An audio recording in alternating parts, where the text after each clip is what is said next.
교회 역사를 좀 구분하자면 초대교회사, 중세교회사, 그리고 마르틴 루터를 통해서 종교개혁이 시작되면서 종교개혁사, 그리고 근대교회사, 지금은 현대교회사입니다. 초대교회사는 예수님의 탄생부터 시작해서 주후 약 590년 그레고리 1세가 교황이 되었을 때 그 로마의 박해가 거의 끝나면서 우리 기독교를 공인하는 시기, 이때를 가리켜서 약 600년 정도를 초대교회사 이렇게 나누고 있습니다. 오늘날 많은 교회가, 많은 목사님들이 초대교회로 돌아가자 하고 구호를 외칩니다. 이는 초대교회는 그만큼 순수했고 그만큼 원교회의 모습을 보여주었고 그만큼 칭송받는 교회였고 또한 그만큼 놀라운 부흥이 있었던 교회 시대였고 또 그만큼 강력한 성령의 역사가 나타나면서 병든 사람들이 고침을 받고 귀신들이 떠나가면서 하나님 나라가 임하고 정말 하나님의 살아계심이 현장에서 나타났던 교회이기 때문에, 그래서 오늘날 많은 교회가 또는 목회자들이 초대교회로 돌아가자 하면서 초대교회의 꿈을 꾸는 것입니다. 우리 예수님께서 이 땅에 유일하게 남기신 것이 있습니다. 또 예수님이 세우신 공동체가 있습니다. 그것은 곧 교회입니다. 마태복음 16장 18절 말씀 보면 내가 이 반석 위에 내 교회를 세우리니 음부의 권세가 이기지 못하리라. 교회는 예수님이 세우셨습니다. 그래서 주님의 교회고 주님이 교회의 머리가 되시고 교회는 주님의 몸이 되는 것입니다. 예수님은 십자가 위에서 피 흘려 그 흘리신 피값으로 교회를 사셨고 또 당신이 생명을 주시면서까지 교회를 세우셨습니다. 그래서 우리 주님은 교회를 얼마나 사랑하시는지 몰라요. 목숨 바쳐 세운 교회이기 때문에, 자기의 모든 것을 쏟아부어 세운 교회이기 때문에 우리 주님은 너무너무 교회를 사랑하십니다. 여러분, 요한계시록 2장 3장에 있는 말씀을 보십시오. 소아시아 7교회를 말씀하시면서 단순히 전에 있었던 교회를 말씀하시는 것이 아니고 지금 현대에 널려있는 교회들이 어떤 교회인가, 그 교회의 유형을 한번 생각해 보라. 너희 교회는 어떤 교회냐 하면서 주시는 말씀이 이 소아시아 7교회예요. 그런데 이 말씀을 보면 7교회, 교회마다 주님이 각각 다른 모습으로 나타나시면서 교회 사자에게 말씀을 주십니다. 그리고 주시는 말씀대로 교회마다 다릅니다. 많은 교회들을 위로하고 격려하시면서 또는 인정해 주시면서 교회마다 어떻게 하시죠? 어떤 교회는 칭찬하시는 교회가 있습니다. 어떤 교회는 책망하는 교회가 있습니다. 어떤 교회를 향해서는 회개하라, 회개를 촉구하는 교회도 있습니다. 그러면서 공통적으로 주시는 말씀은 이기는 자에게는 내가 너에게 이렇게 상급을 주고 보상하리니 하면서 이기는 것을 말씀합니다. 우리 주님은 교회가 이기기를 원하는 것입니다. 세상을 이기기를 원하는 것입니다. 죄악을 이기기를 원하는 것입니다. 어떤 방해하는 세력이 있다 할지라도 이기기를 원하는 것. 그러면서 또 공통적으로 하시는 말씀이 있죠. 성령이 교회에게 하시는 말씀을 귀 있는 자는 들을지어다. 교회는 성령의 음성을 들을 수 있어야 된다는 거예요. 오늘 우리 믿는 자들은 성령이 우리에게 무엇을 말씀하시는지 들을 수 있어야 된다. 예수님은 내 양들은 내 음성을 듣나니 하면서 양들은 목자의 음성을 듣게 되어 있다고 말씀하고 있어요. 그래서 오늘도 성령님이 말씀하시는 것을 우리는 영적인 귀를 열어서 들을 수 있어야 되는 것입니다. 그리고 교회는 건물이 아닙니다.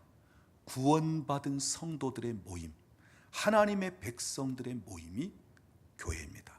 그러니까 우리 에덴 교회로 말하자면 언덕 위에 있는 하얀 건물, 이게 에덴 교회가 아니고요. 에덴 교회는 바로 여기 앉아 있는 우리들, 구원받은 우리, 하나님의 자녀된 우리, 예수를 주로 고백하는 우리, 하나님 나라에 대한, 천국에 대한 소망을 가지고 있는 우리, 세상을 산다 할지라도 세상 풍속에 이끌려 사는 것이 아니라 말씀대로 하나님의 뜻대로 살고자 하는 우리, 바로 우리가 교회입니다. 그러니까 여러분, 오늘 우리 하나님은 교회된 우리를 얼마나 사랑하시는지 몰라. 오늘 우리를 향하여 기대감을 갖고 계신다는 말씀. 당신의 뜻을 이루시고 당신이 얼마든지 역사하시고 나타나시고 영광을 받으시고, 그래서 오늘 저와 여러분이 하나님의 교회입니다. 주님의 교회입니다. 그래서 이 마지막 때 교회의 사명, 하나님이 우리를 부르셨고 우리를 세우셨는데 이 귀한 사명을 잘 감당할 수 있는 그러한 은혜가 있기를 우리 주님의 이름으로 축원합니다.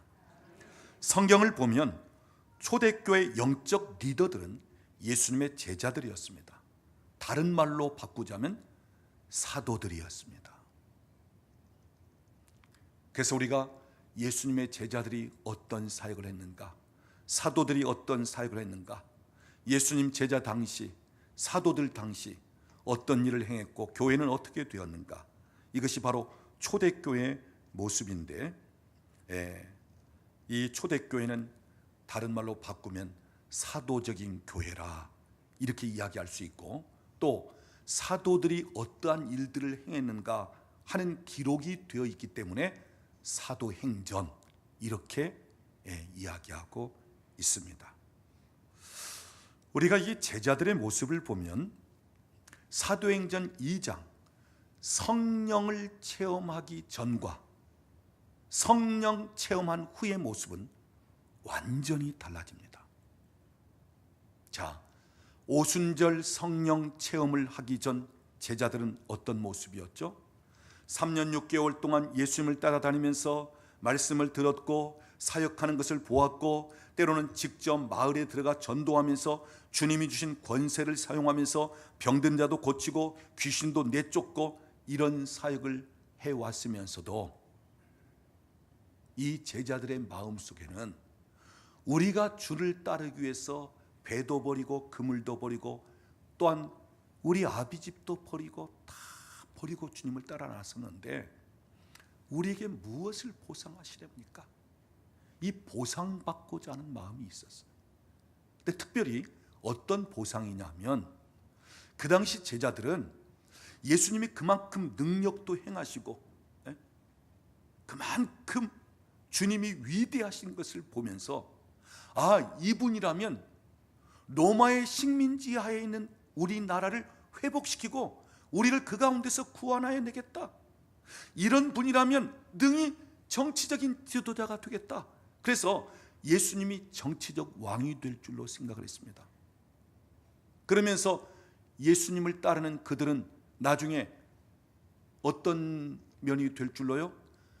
그 정치적인 한 자리씩 내어주면서 그것 받아서 이 정치적인 욕심을 가지고 이 야욕을 품는 제자들. 그래서 예수님이 예루살렘에 올라가실 때, 야, 드디어 이젠 우리 선생님이 수도에 들어가서 그 왕의 도시에 들어가서 무엇인가 일을 하시겠구나. 그러면서 올라가는 도중에 누가 크냐, 누가 높냐, 이것 가지고 싸우고 다투었다는 것입니다. 자, 그리고 예수님이 붙잡히셨습니다. 그때 제자들은 다 도망쳤습니다. 멀찍이 뒤따랐던 베드로마저도 예수님을 3번씩이나 모른다고 부인했고 저주까지도 했습니다. 또한 예수님이 십자가에 처형을 당하실 때 그 제자들 중에 요한 한 사람 외에는 그 자리에 없었습니다.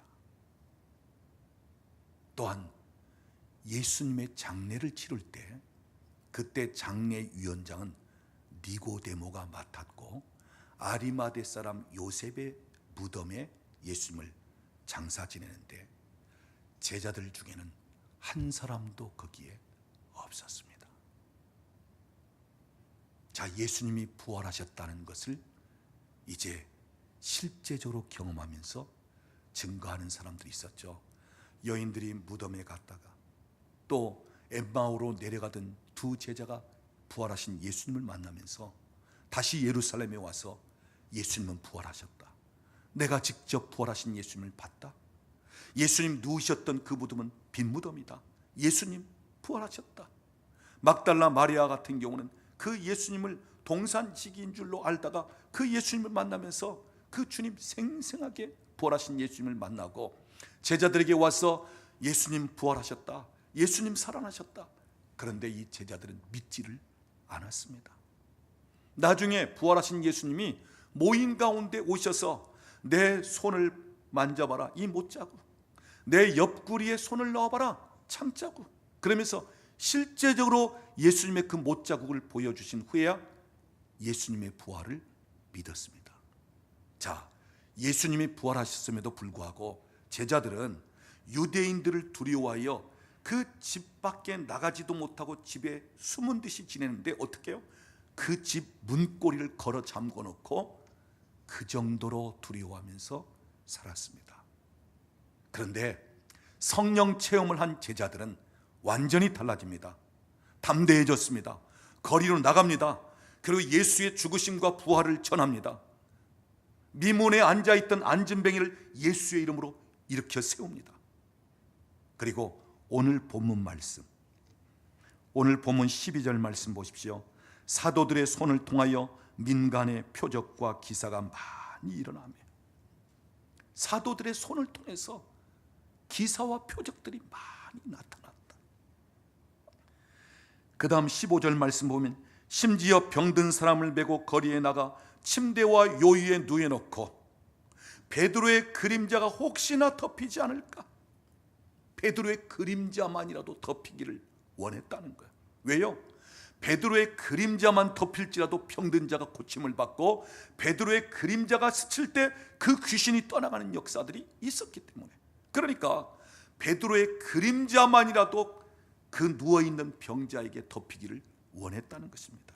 그 다음 오늘 본문 16절 말씀은 우리 같이 봉독하겠습니다. 예루살렘 부근에 수많은 사람들도 모여 병든 사람과 더러운 귀신에게 괴로움을 받는 사람을 데리고 와서 다 나음을 얻으니라. 여기 예루살렘뿐 아니라 그 예루살렘 근처까지 수많은 사람들이 많은 병자들을 데리고 나오고 귀신에게 고통받는 사람을 데리고 나왔을 때 오늘 성경은 모든 사람이 다 고침을 받았더라 이렇게 말씀하고 있어요. 무슨 말입니까? 능력 있는 제자들이 되었다는 거예요. 권세를 가진 제자들이 되었다는 거예요. 예수님과 같은 일을 하는 제자들이 되었다는 것입니다. 두려워 떨던 제자들이 아니라 이제는 담대하게 외치고 또한 능력을 행하는 제자들이 되었다는 것입니다. 왜요? 성령이 그들에게 임하였고 그들에게 권능이 주어지니까 이와 같은 일들을 할 수 있었다. 즉 예수님이 하셨던 그 일을 제자들이 동일하게 할 수 있게끔 되었다 하는 말씀입니다. 그리고 우리가 초대교회를 보면요, 이 초대교회는 능력만 나타나는 것이 아니고 성도들의 아름다운 교제가 있었고 모이기를 힘썼습니다. 사도행전 2장 44절 이하에 보면 믿는 사람들이 물건을 서로 통용하고 재산과 소유를 팔아서 각 사람의 필요에 따라 나누어 주기까지 하였다. 또한 있는 사람들이 밭을 팔고 집을 팔아서 사도들 앞에 갖다 놓아서 사도들로 하여금 그 돈을 가난한 자들을 위해서 사용할 수 있게끔 하셨다. 그래서 이 초대교회 당시에 교회 안에는 가난한 자들이 없을 정도였다. 사실은 예수님 당시 그 시대는 가난한 자들이 많았어요. 예수님이 빈들에서 가르칠 때 도시락 싸가지고 오지 못한 사람들이 수없이 많았어요. 예수 시대의 예루살렘 성이라는 책이 있는데 그 책을 보면 예수님 당시에는 로마의 식민지하에 있었고 또한 기근도 들어서 너무너무 먹고 사는데 힘들 정도로 가난했던 모습을 그 책에 기록하고 있습니다. 그런데 교회 안에는 가난한 사람들이 없었다는 거예요. 왜요? 집 팔고 밥 팔고 하면서 그 가난한 자들을 위해서 사용했기 때문에. 그러니까 이 초대교회는 열심히 모여서 말씀 가운데 있었고 하나님을 찬미하고 그러면서 저녁 기도에 힘쓰고 그러면서 음식을 만들어서 떡을 떼고 나누고 또한 있는 것들을 팔아서라도 어렵고 힘든 자들을 돕고 그러면서 아름다운 공동체가 되었다고 하는 사실. 그리고 이 초대교회의 특징은 전적으로 예수 중심이었다. 그래서 예수를 주로 시인하고 예수 때문에 고난도 받고 예수 때문에 순교도 당하고 그래서 나는 예수의 사람이다. 나는 주께 속한 사람이다. 나는 비록 땅에 산다 할지라도 나는 이미 하늘에 내 자리를 갖고 있는 하늘에 앉아 있는 나다. 이 정체성이 분명했던 초대교회였어. 그래서 누가 뭐라 할지라도 어떤 핍박 어떤 박해가 온다 할지라도 나는 예수께 속한 사람입니다. 나의 주인은 예수입니다. 내 집은 영원한 하나님의 나라 천국에 있습니다. 이렇게 확신을 갖고 있었던 초대교회였습니다. 자, 정리해 봅니다. 초대교회는 성령의 역사가 나타났던 교회, 강한 성령의 능력이 나타났던 교회, 또한 사도들을 통해서 성령님께서 행하시는 놀라운 역사들을 경험했던 교회입니다. 또한 그 교회 안에서는 아름다운 성도의 교제가 있으면서 서로 먹고 마시고 나누고 그러면서 하나님을 찬미하고 말씀 중심에 있고 기도에 힘쓰고 그러면서 칭송을 받는 교회, 그러면서 주변에 있는 사람들이 교회 안에 들어오면서 날마다 구원받는 자의 수가 더할 정도로 이러한 부흥하는 교회, 그러면서도 전적으로 신앙 고백을 하면서 예수를 주로 시인하면서 어떤 박해 핍박 가운데서도 예수를 위해서라면 자기의 목숨까지도 내던질 수 있는 이러한 주께 소속된 이 신앙의 정체성, 신앙의 고백을 가진 교회가 초대교회였습니다. 그럼에도 불구하고 핍박하는 사람들이 있었습니다. 소위 그 당시 유대교에 속한 종교 지도자들이었습니다. 그들은 예수님도 십자가에 못 박아 죽였고 또한 제자들이 그와 같은 일을 할 때 그렇게 하지 마라, 예수의 이름으로 아무 일도 하지 마라, 그러면서 협박하고 위협하고 그러면서 박해를 하고 핍박을 했습니다.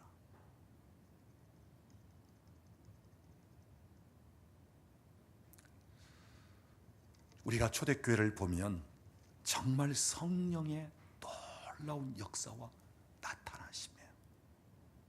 그런데 예수님도 그 사역을 성령의 기름 부으심으로 사역을 했습니다. 사도행전 10장 38절 말씀을 보면 하나님이 나사렛 예수에게 성령과 능력을 기름 붓듯 하셨으며 그가 선한 일을 행하시고, 이 선한 일은 병든 자를 고치시는 일이 선한 일이에요. 그 다음 마귀에게 눌린 모든 자를 고치셨으니, 즉 귀신 들려 고통당하는 자들을 자유케 했다는 것입니다. 예수님은 성령 받고 사역하셨어요. 성령에게 이끌려 사역하셨습니다. 또한 성령의 기름 부으심 그 능력으로 사역하셨습니다. 제자들도 성령 체험하고 사역한 거예요. 그 능력, 기사와 표적, 기적들이 성령님의 능력을 통해서 나타났어요. 그래서 사도행전 1장 8절을 보면 너희에게 성령이 임하시면 권능을 받고, 성령이 임하면 그 권능이 따라오게끔 돼 있다고 하는 사실이에요. 그래서 초대교회는 성령의 강한 역사, 성령의 능력이 나타났던 교회입니다. 자, 오늘날 교회, 오늘날 목회자들, 오늘날 성도들, 성령님에 대해서 무지하고 또 성령님이 역사하고 나타남에도 불구하고 자기 생각과 자기가 경험한 것에 비추어 이해가 안 되면 성령님에 대해서 거부하는 식이고 또는 혹 잘못된 식으로 생각하는 그러한 경향이 많습니다. 정말 교회는 성령님이 역사해야 진정한 교회가 되고, 예배는 성령님이 임재하는 예배가 진정한 예배가 되고, 사역자들이 성령의 능력으로 해야 진정한 목회 사역이 되어지고, 우리 믿는 자들이 성령의 능력을 통해서 변화가 되고 새로워지고 또한 예수 그리스도의 증인이 되어지는데, 그런데 오늘날 성령 받기를 원하고 성령 충만을 사모하고 성령의 능력을 위해서 기도하고, 그러면서도 정말 예수님께 임하였던 성령님, 제자들, 사도들을 통해서 역사했던 그 성령님에 대해서는 오늘날 교회가 외면하는 시기 되고, 이 성령님에 대해서 오해하고 성령님에 대해서 자기 생각으로 판단해 버리는 경우가 많다고 하는 사실이에요. 여러분, 성령 하나님은 무궁무진한 하나님이십니다. 우리의 작은 두뇌로 이해할 수가 없어요. 우리의 작은 경험으로, 지식으로 판단할 분이 아닙니다. 우리는 성령님의 계획과 일하시는 것에 대해서 우리는 다 알 수가 없어요. 그분은 우리의 지식을 초월합니다. 상식을 초월합니다. 우리의 생각을 초월합니다. 여러분, 바람이 임으로 불매 어디서 와서 어디로 가는지 모르듯이 오늘 성령님의 운행하심, 성령님의 역사는 우리가 다 알 수가 없어요. 그런데 많은 분들이 성령님이 일하시고 역사하는 것을 자기가 원하는 식으로 되지 않는다고, 자기 생각에 맞지 않는다고, 이해가 안 된다고, 그 짧은 신앙생활과 짧은 영적인 경험을 통해서 그 경험에 비춰볼 때 뭔가 합당하지 못하다고, 그러면서 성령님에 대해서 판단하고 제한을 하는 경우가 많다고 하는 사실이에요.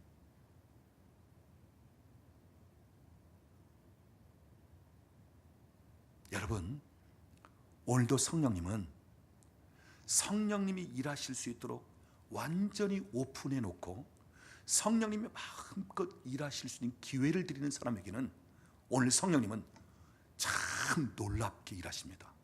우리가 상상할 수 없을 정도로 초자연적으로 일하시는 분이 성령님이십니다.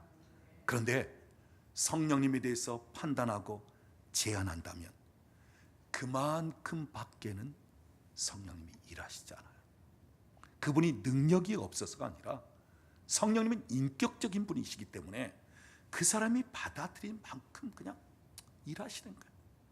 열어놓은 만큼 역사하시는 거예요. 저는 여러분에게 부탁을 드립니다. 여러분이 사도 바울처럼 삼층천을 다녀왔다 할지라도 성령님이 오늘 일하시는 것에 대해서는 판단하거나 제한하지 마십시오. 여러분이 아무리 영적으로 깊은 체험을 했다 할지라도 여러분의 그 체험으로 성령님을 판단하거나 제한하지 마십시오. 여러분이 아무리 성경을 알고 신학적인 지식을 갖고 있다 할지라도 그 지식으로 하나님을 판단하지 마십시오. 다만 우리가 영분별을 해야 되지만 성령님이 일하신다면, 성령님이 역사하신다면 우리는 믿고 받아들일 뿐입니다.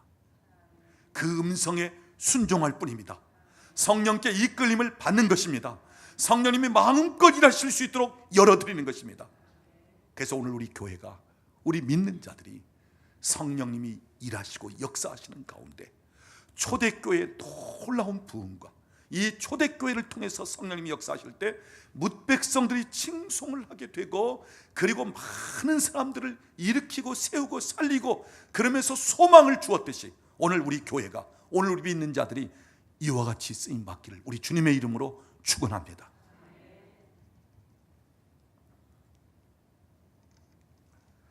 오늘날 이 현대 교회는 변화를 시키고 세상에 영향력을 끼치기보다는 현상 유지하고자 하는 교회들이 되어가고 있어요. 왜냐하면 더 이상 교회가 부흥이 안 됩니다. 더 이상 숫자적으로 늘어나지 않습니다. 왜요?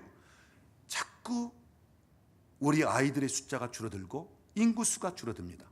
그러면서 또 교회 안에 있던 젊은이든지 또 예수를 믿다가도 세상으로 떠나가는 사람들이 있고, 그러다 보니까 오늘날 교회는 교회 부흥 숫자가 증가되는 것, 그것은 바라지 않고요, 현재 있는 모습이라도 유지하자, 즉 현상 유지만이라도 하면 다행이다, 이렇게 생각하는 거예요.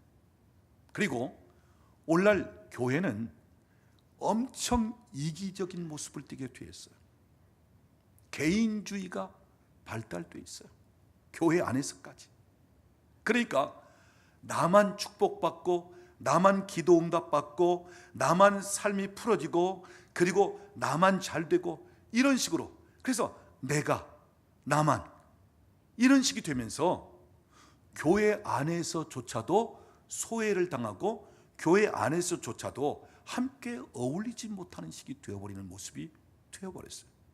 그래도 우리 교회는 누군가 아픈 사람이 있고 누군가 혹 상을 당하고 누군가 힘든 역할이 있으면 이렇게 소식을 전하면서 막 기도하고 그러면서 같이 더불어 이런 모습이 있지만, 여러분 교회가 조금 커지면요 누가 누군지도 몰라요. 심지어 목사님이 자기 교인인 줄도 몰라요. 그리고 교인들 가정에 무슨 일들이 벌어지는 것도 몰라요. 그러면서 그 교회 안에 끼리끼리, 의사 부인들은 의사 부인들끼리, 교수 부인은 교수 부인들끼리, 또 뭐 사업을 하는 회장들은 회장, 그러면서 교회 안에서조차 알고 보면 자기와 비슷한 동료, 마치 동호인 모임 같이, 물론 좋은 의미에서 뭐 볼링 동호회든 산악 동호회든 아니면 여러 동호회를 통해서 교제가 되고 이렇게 할 수 있는 그런 특성을 살리는 것은 좋습니다. 그런데 교회 안에서 어느 공동체 어느 동호회도 낄 수 없는 소외당한 사람들이 생겨날 수 있다고 하는 사실.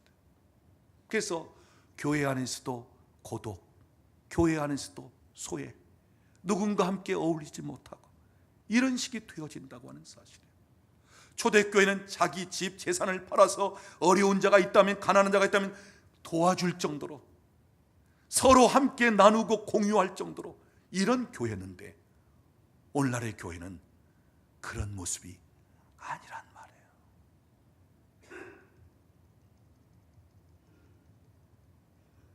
자, 오늘 우리 교회가 알고 보면 우리는 지금부터 천국까지 함께 살 사람들입니다. 정말 형제입니다. 가족입니다. 또는 여성들은 자매입니다. 그렇다면 우리가 나만이 아니라 내 옆에 있는 형제도, 내 옆에 있는 자매도, 그래서 힘든 면이 있다든지 어려움이 있으면 함께 할 수 있는 이런 더불어 함께하는 공동체, 이 초대교회처럼 정말 마음을 같이 나눌 수 있는 그런 공동체, 오늘 우리 교회가 이런 초대교회 공동체로 돌아갈 수 있기를 바랍니다. 하나님이 우리에게 주신 복은 나만 그 복을 누리라고 주신 게 아니에요. 내게 건강을 주셨고 재물을 주셨고 세상적인 권위를 주시고 권세를 주시고 또한 나에게 어떤 좋은 달란트 재능을 주셨을 때 나만 사용하라고, 나만 그것을 누리라고 내게만 주어지는 특유의 복이 아니고, 하나님은 오늘 우리를 통해서 다른 사람들까지도 복되게끔 하라는 것입니다. 아브라함을 통해서 모든 민족이 너를 통하여 복을 받으리라 한 것처럼 오늘 우리를 통해서 다른 사람에게 복을 나누어 줄 수 있는, 은혜를 끼칠 수 있는, 우리를 통해서 하나님 주신 좋은 것을 같이 소유할 수 있고 그것을 나눌 수 있는, 이렇게 하나님이 우리에게 주시는 거예요. 그러니까 세상 사람들은 공부해서 남주냐, 돈 벌어서 남주냐 그러지만, 오늘 우리 예수 믿는 사람들은 그래, 돈 벌어서 남주기 위해서 내가 돈 번다, 나 공부해서 남주기 위해서, 남을 유익하기 위해서 공부한다, 이렇게 돼야 돼요. 근데 이렇게 하면 오늘날 세상 사람들은 바보라고 합니다. 사실 알고 보면 예수님처럼 바보가 없어요. 사도 바울처럼 바보가 없어요. 초대교회 성도들처럼 바보가 없어요. 아니, 그렇게 열심히 모은 재산을 팔아서 가난한 자들을 줘요. 아니, 자기 것을 자기 것이라고 주장하지 않고 다른 사람이 쓸 수 있도록 함께 쓰도록 만들어요. 이런 세상의 바보가 어디 있어? 여러분, 저는 여러분이 세상적인 가치, 세상적인 생각으로 살려고 하지 말고, 여러분 성경의 가치를 두고 정말 하나님의 백성다운 그러한 생각들을 하면서 살 수 있기를 바랍니다. 초대교회는 자기 것이라고 주장하지 않았습니다. 하나님이 내게 맡겨주신 것으로 생각했어요. 그래서 하나님이 원하시면 이 사람에게도, 하나님이 기뻐하시면 저 사람에게도, 오늘 우리 교회는 서로 나눌 수 있는 교회가 되길 원합니다. 같이 할 수 있는 교회가 되길 원합니다. 우리 교회는 누군가 소외당하고, 누군가 작은 자가 되고, 누군가 뒤에 숨고, 누군가, 이게 아니고요, 누구나 왕같은 제사장들로 정말 하나님이 참 기쁘게 들어쓰시는 하나님의 사람, 하나님이 사랑하시는 자들로, 우리 주님이 함께하는 사람으로, 그래서 아름다운 초대교회 같은 공동체가 될 수 있기를 원합니다. 여러분, 사도라고 하는 뜻은 보냄을 받은 자, 그런 뜻이에요. 그러니까 보냄을 받은 자는 누구든지 사도, 이렇게 얘기할 수 있습니다.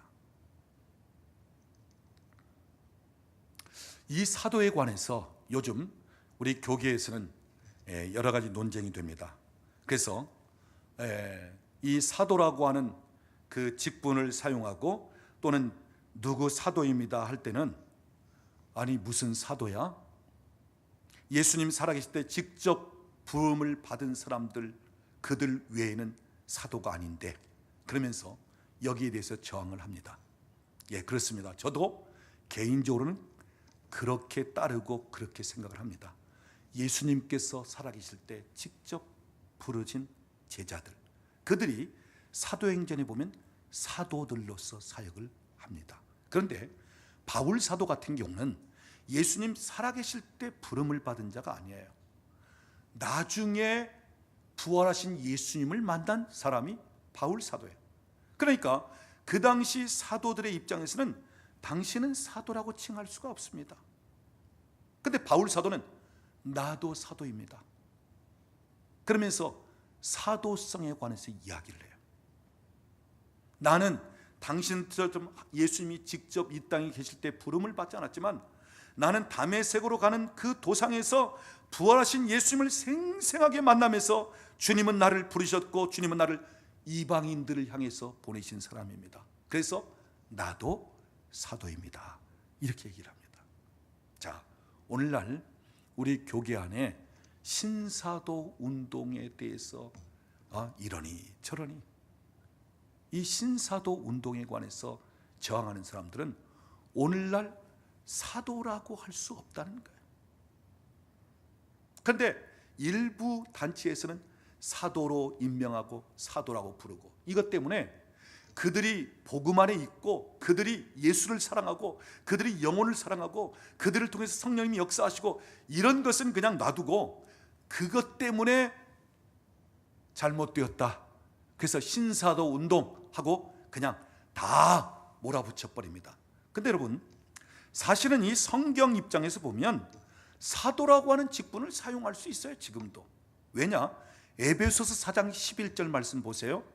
하나님께서 교회 중에 어떤 사람은 사도로, 어떤 사람은 선지자로, 어떤 사람은 복음 전하는 자로, 어떤 사람은 목사와 교사로 세우셨으니, 목적은 무엇 때문에요? 성도들을 온전하게 세우고 봉사의 일을 하면서 그리스도의 몸을 세우기 위함이라.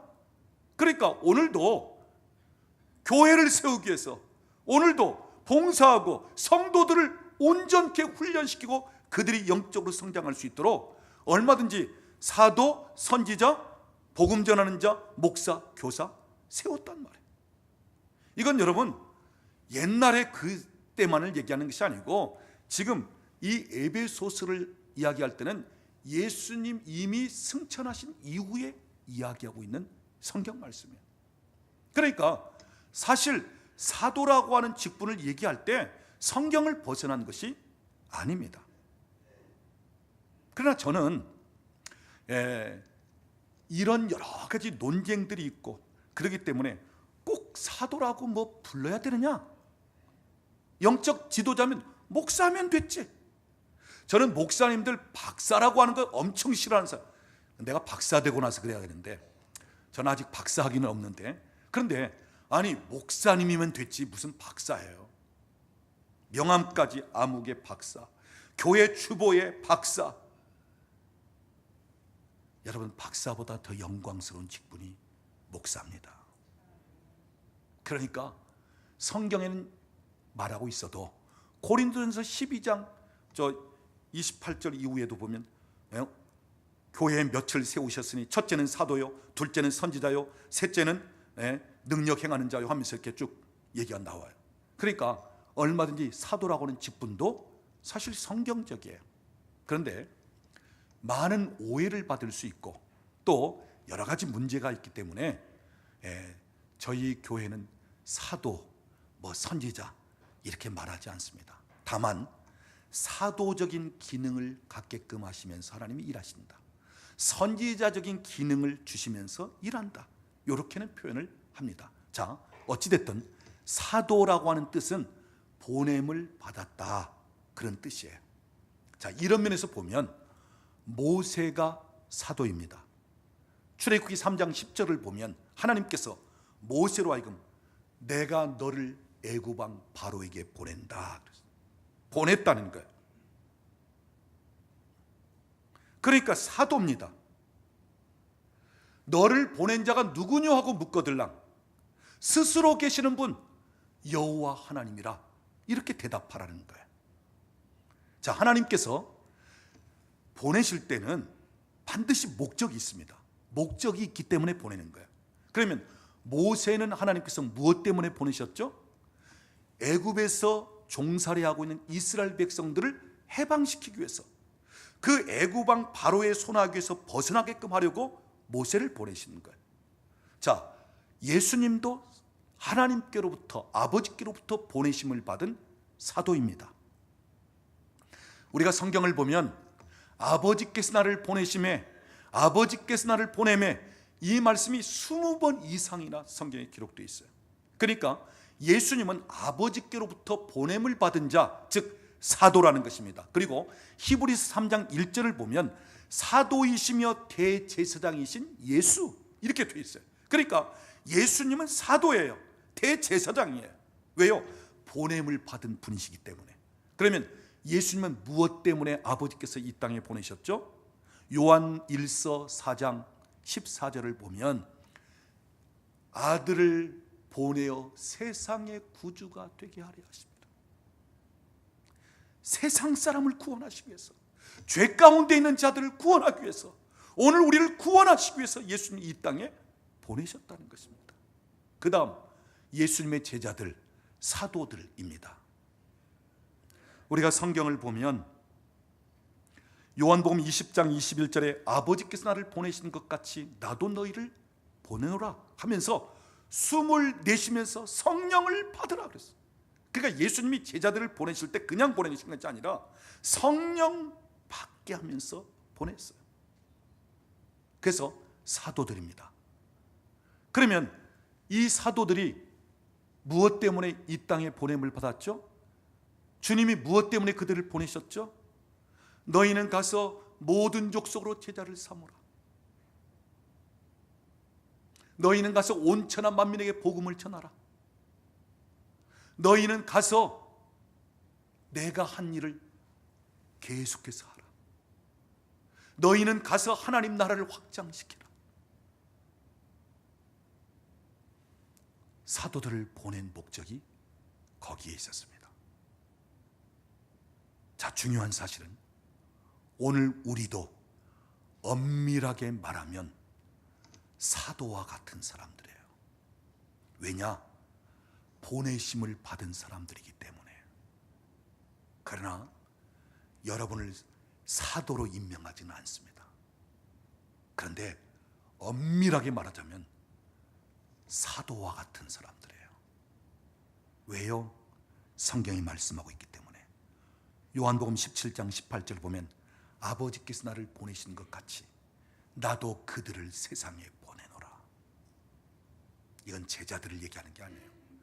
교회를 위해서 기도하시면서 교회 믿는 자들을 보내겠다는 거예요. 그 다음 우리 잘 아는 말씀 마태복음 28장 19절을 보면 너희는 가서 모든 족속으로 제자를 삼고.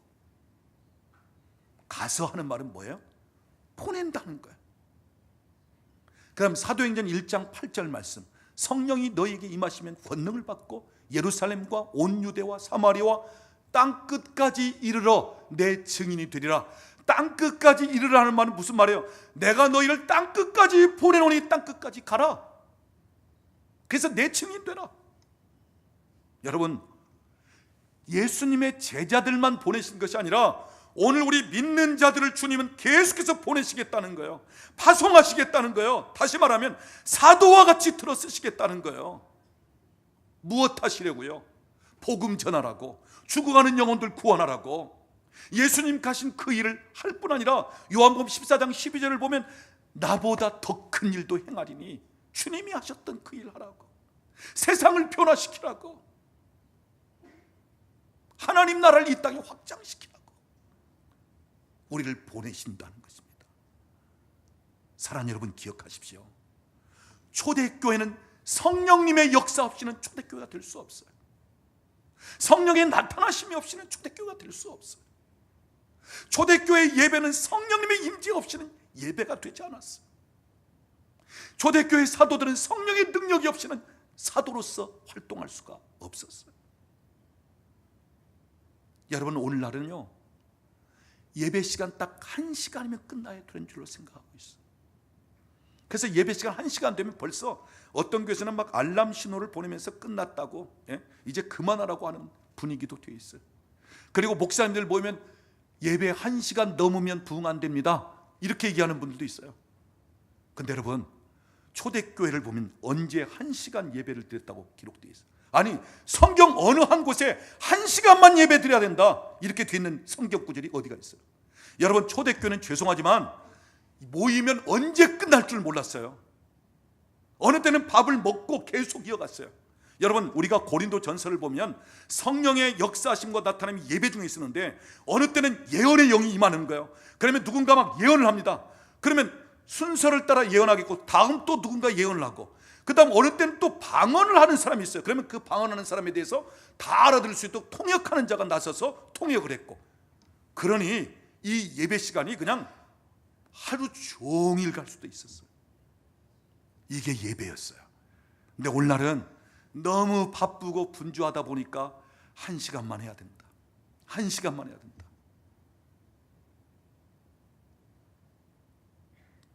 성령님이 역사하지 않은 교회는 초대교회가 아니에요.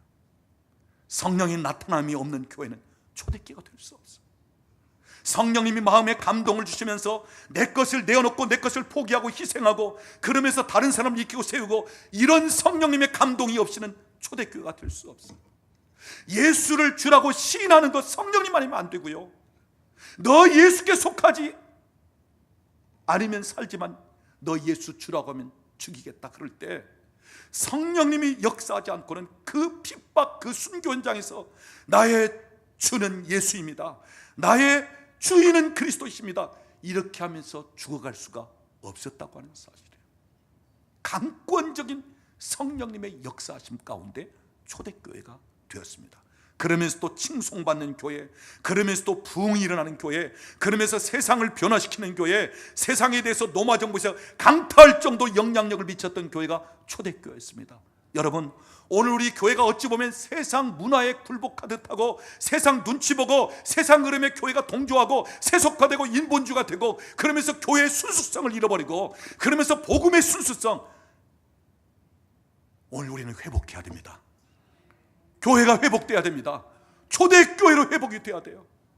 성령님이 역사하시는 가운데 마음껏 그분이 교회를 통해서 일하시고 우리 믿는 자를 통해서 일하실 수 있도록. 여러분, 우리가 보냄을 받은 사람들이에요. 보냄을 받은 사람들. 여러분, 하나님께서 우리 교회를 세상 가운데 두셨습니다. 세상에 보내셨습니다. 사명을 띠고 보내셨습니다. 목적이 있어서 보내셨습니다.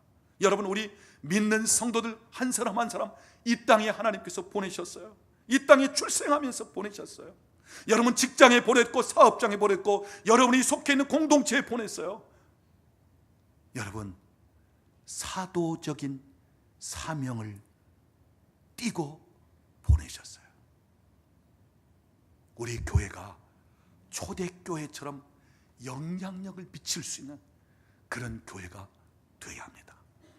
오늘 우리 믿는 자들이 여러분이 속한 공동체, 여러분이 머물고 있는 그곳에 놀라운 사도들처럼 영향력을 끼칠 수 있는 하나님의 사람들이 되어야 합니다. 오늘 초대교회처럼, 사도적인 교회처럼 오늘 이 시대의 교회는 사도적인 교회가 되어야 됩니다. 사도적인 기능을 감당할 수 있는 믿는 자들이 되어야 합니다. 그래서 믿는 자들에게는 이런 표적이 따르리니 새 방언을 말하고 내 이름으로 귀신을 쫓아내고 뱀을 집어 올리고 무슨 독을 마실지라도 해를 입지 아니하고 병든 자에게 손을 얹으면 나으리라. 이런 역사들이 믿는 자들을 통해서 주님이 말씀하셨기 때문에, 성령님이 오늘도 우리와 함께 하시고 그분의 능력이 나타나기 때문에, 그래서 오늘 믿는 자들을 통해서 이런 역사, 오늘 우리 교회가 초대교회, 사도적인 교회를 회복할 수 있기를 바랍니다. 오늘 우리 모두가 나는 하나님께 보내심을 받았다, 나는 주님께로부터 보내심을 받았다. 그래서 사도라고 하는 직분, 호칭은 아니지만 그러나 사도적인 사명을 가지고 죽어가는 자를 살리고 변화시키고 새롭게 하고 도시를 변혁시키고 그리고 하나님 나라를 이 땅에 확장하면서 하나님 원하시는 뜻을 놀랍게 이루어드리는 그러한 은혜가 있기를, 그렇게 쓰임받기를 우리 주님의 이름으로 축원합니다. 우리 옆에 계신 분에게 한번 이야기하세요. 당신은 보냄을 받은 사람입니다. 기도하겠습니다.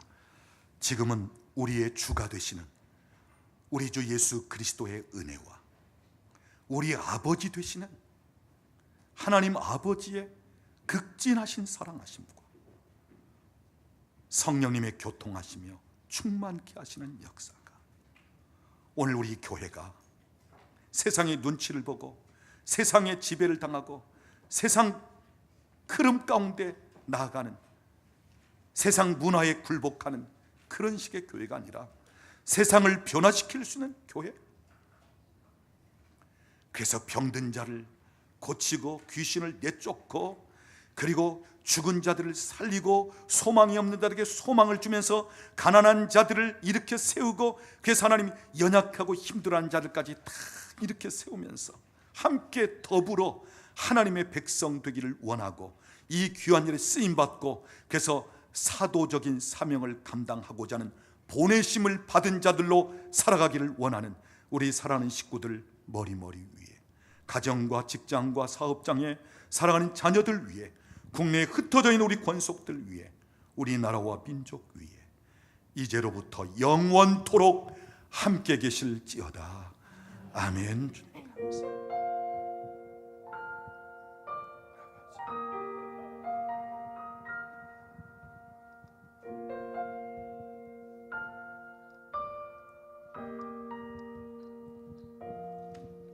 우리에겐 소원이 하나 있네.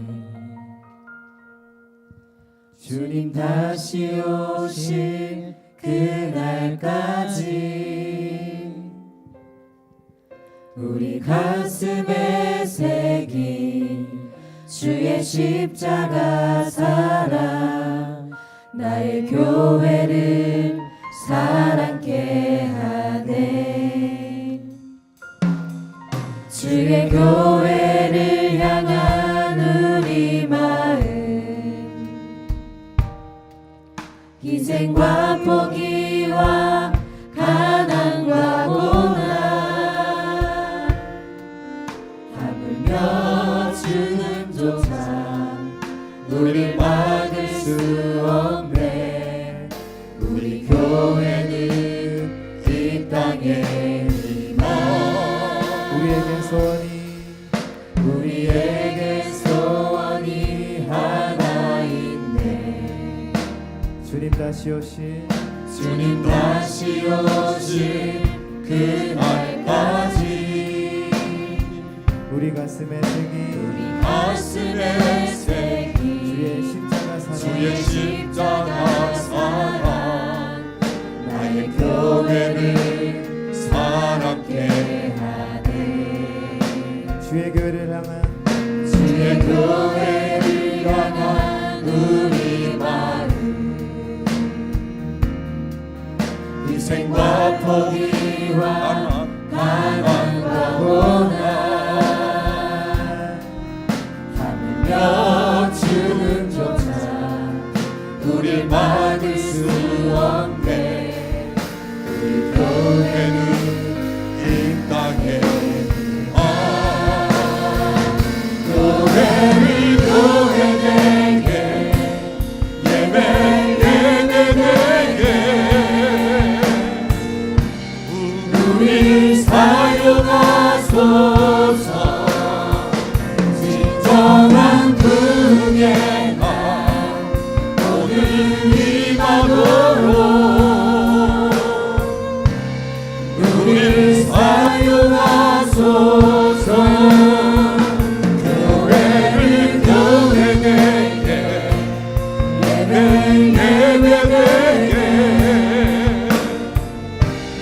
우릴 사용하소서.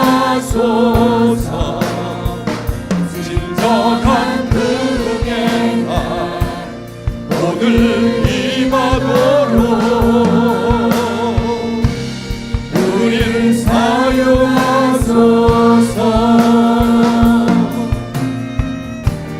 성령 안에 예배하리라. 자유의 마음으로 사랑으로 사역하리라. 교회는 생명이니 예배하리라. 성령 안에 예배하리라. 자유의 마음으로 사랑으로 사역하리라. 교회는 생명이니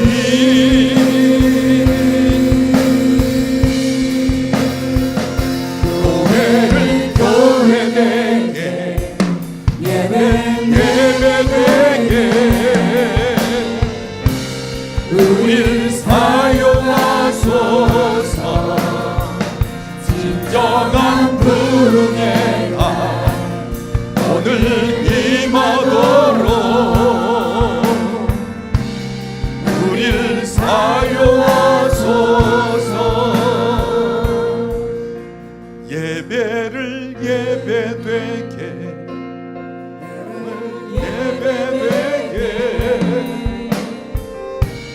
우릴 사용하소서. 진정한 부흥의 날 오늘 임하도록 우릴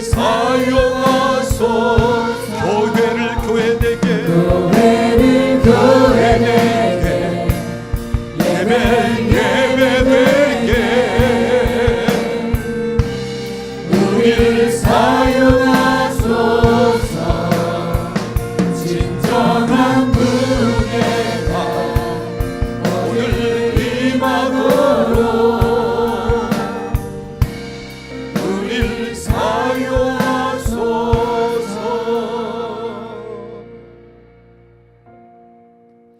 지금도 하나님은 하나님 손에 붙잡혀 사용되어지고자 하는 사람을 찾습니다. 내가 누구를 보내며 누가 우리를 위하여 갈고 찾으셨던 그 하나님은 오늘도 쓰실 자를 찾습니다. 주님, 우리를 쓰시옵소서. 주님, 우리 교회를 쓰시옵소서. 주님, 나를 쓰시옵소서. 나를 보내시옵소서. 세상에 보내시옵소서. 믿지 않는 자들에게 보내시옵소서. 병든 자들, 가난한 자들, 소망이 없는 자들에게 보내시옵소서. 주님, 보내시옵소서. 여기에 반드시 필요한 것은 성령의 임재입니다. 성령의 능력입니다. 우리 가면 우리로서는 아무것도 할 수 없어요. 그러나 성령님이 친히 역사하시고 성령님이 나타나시고 성령님이 임재하시도록 이 시간 기도할 때 성령님 우리 가운데 운행하시고 우리 가운데 더 충만하게 임하길 원합니다. 성령님, 나를 붙잡고 쓰시옵소서. 내게 더 임하시옵소서. 더 기름 부으시옵소서. 우리 같이 기도하길 원합니다. 기도하겠습니다. 주님 감사합니다. 성령님 그곳에 임하시옵소서. 우리가 세상에 가기 위해서, 우리가 사역하기 위해서, 예배가 예배되고 교회가 교회되기 위해서 성령님 임재하시고 성령님 역사하시고 성령은 예배하 이곳에 임하시옵소서. 운행하시옵소서. 더 기름 부으시옵소서. 더 충만하게 하시옵소서. 성령의 능력에서 더 충만하게 보내심을 따라 나아가서 성령의 능력으로 주여 주님, 병든 자든 귀신든 자든 소망이 없는 자, 가난한 자, 지친 자, 실패한 자, 그 어떤 사람일지라도 살리고 일으키고 세울 수 있는 하나님의 사람들로 주여 보냄을 받는 자들로 보냄을 받은 사도적인 기능을 감당할 수 있는 사도적인 교회가 되게 해주시고 주님 오늘도 역사하시고 일하시옵소서. 성령님 일하시옵소서. 지금 일하시옵소서. 성령님 역사하시옵소서. 성령님 역사하시옵소서. 주의 역사하시옵소서. 오 성령님 오늘 회중 가운데 역사하시옵소서. 성령님 일하시옵소서. 성령님 일하시옵소서. 오 주님 역사하시고 성령님 일하시고 역사하시고 원합니다. 주님 이곳에 임하소서. 주님이 임하소서. 성령님 더 기름 더 충만하게 임하시옵소서. 성령이 임하시면 너희가 권능을 받고 권능, 영적인 능력, 영광 하나님의 능력이 더 충만하게 부어져 주님 역사하시옵소서. 오 주님 더 충만하게 이곳에 임하시옵소서. 더 기름 더 충만하게 부으시옵소서. 성령님 사용하시옵소서. 하나님 감사합니다. 주님 감사합니다. 하나님, 우리가 보내심을 받은 자들입니다. 마치 사도들과 같은 저희들입니다. 보내심을 받은 사도적인 기능을 갖고 그 역할을 감당하길 원하는 사람들입니다. 우리가 가는 곳에 성령님 친히 임재하시고 역사하심으로 지금도 병든 자들이 나음을 입고 귀신에 눌려 고통당하는 자들이 자유케 되고 실패한 자들이 일어서며 소망이 없는 자들에게 소망이 주어지며 하나님의 나라가 임하며 하나님의 놀라운 역사가 나타나는 그러한 통로가 되기를 원합니다. 사도적인 교회로 사용하시고 초대교회처럼 우리 교회를 통해서 성령님 일하시고 역사하시며 우리 믿는 모든 자들이 보내심을 받은 자들로 살아가도록 하나님 우리를 부르신 그 부름의 목적을 따라 살아갈 수 있도록 축복하시기를 원합니다. 예수님 이름으로 기도드리옵나이다. 아멘.